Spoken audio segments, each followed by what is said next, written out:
මහා කල්සපයන් වහන්සේ මේ සංසාරේ විපස්සී බුදුරජාණන් වහන්සේගේ කාලේ අන්ත අසරණ දුගී දුප්පතෙක් වෙලා ඉපදුණා.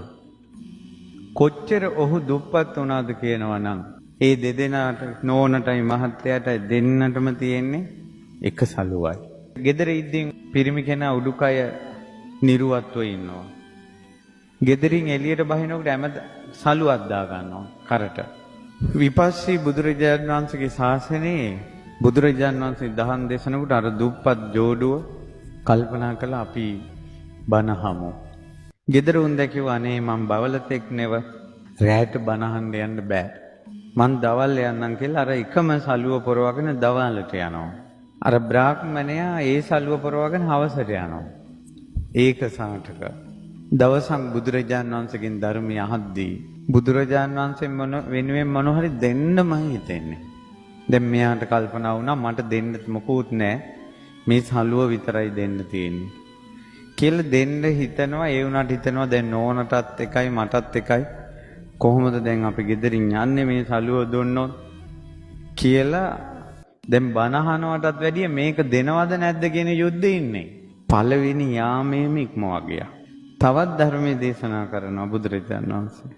එතකොට දෙවෙනි යාමේත් ඉක්මවලා ගියා. 12 ඉඳලා 2-3 වෙනකල්. අලුයන් යාමේත් හිතුවා. 3 ඉඳලා පාන්දර වෙනකල් වගේ. අවසානයේ කල්පනා කළා ඊළඟට වෙන දේ පස්සේ බලමු. ඒක ඒ වෙලාවට බලාගමු කියලා හිතලා පූජා කළා. පූජා කරනකොට ඇතිවෙච්ච සතුට කියන්නේ බුදුරජාණන් වහන්සේට සලුවක් පිදීමේ පින ප්‍රීති ගෝසා කළා මං ජයගත්තා කියලා. රජුරු ඇහුවා මොකද්ද උඹ ජයගත්තේ? මේ සලුව අතාරින්න බැරිවන් හිටියේ. විස්තරේ කිව්වා. රජතුමා සලු දෙකක් දුන්නා. ඒ මනුස්සයා කල්පනා කළා මොකක්වත් නැතුව හිටපු මට රජුරෝ සලු දෙකක් දුන්නේ බුදුරජාණන් වහන්සේගේ ගුණ අහලා. මම පූජා කරපු දේ ගැන අහලා. ඒ නිසා මේක මට නෙවෙයි කැප බුදුරජාණන් වහන්සේට කියලා සලු දෙක බුදුරජාණන් වහන්සේට පූජා කළා. ආයෙ රජුරෝ දෙකක් කෙව්වා. ආයෙ පූජා කළා. ඊළඟ පාර 4ක් කෙව්වා. 4ම පූජා කළා. ඊළඟ පාර 8ක් කෙව්වා. 8ම පූජා කළා. ඊළඟ පාර 16ක් කෙව්වා. 16ම පූජා කළා. ඊළඟ පාර 32ක් කෙව්වා.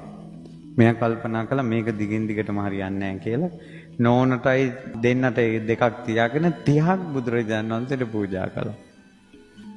දැන් ඔන්න දෙන්නම එකට බණ අහන්න එනවා. හරි සද්ධාවන්ත උපාසකෙක්